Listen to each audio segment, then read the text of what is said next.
എത്രമാത്രം മുന്നോട്ട് പോകണോ അത്രമാത്രം പുറമോട്ട് ആയണം. ഓടണമെങ്കിൽ പുറമോട്ടിങ്ങനെ പിടിച്ചിട്ട് വേണം മുന്നോട്ട് ആയാന്. നമ്മുടെ വേദപുസ്തകങ്ങളൊക്കെ വായിച്ച് പഠിച്ചിട്ട് വേണം മുന്നോട്ട് പോകാനെന്ന് പറഞ്ഞു. അതിന് ശേഷമായിരിക്കുമെന്ന് എനിക്ക് തോന്നുന്നു മനസ്സിൽ തങ്ങിയത് ഈ ബുക്കിന്റെ കാര്യം.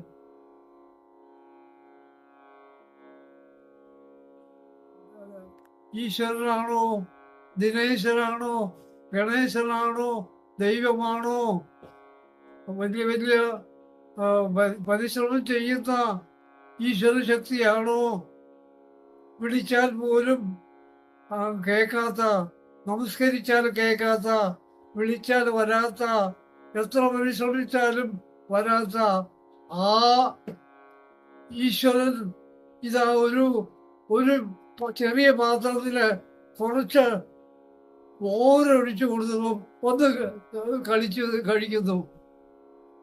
അറിയാമോ?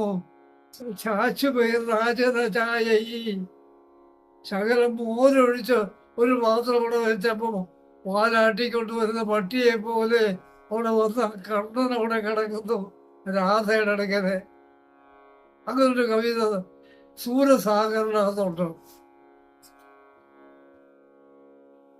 ശേഷ മഹേശ ദിനേശ സുരേശ ദിനേശഹി കാവി മാധ വീണ്ടും പാടുക.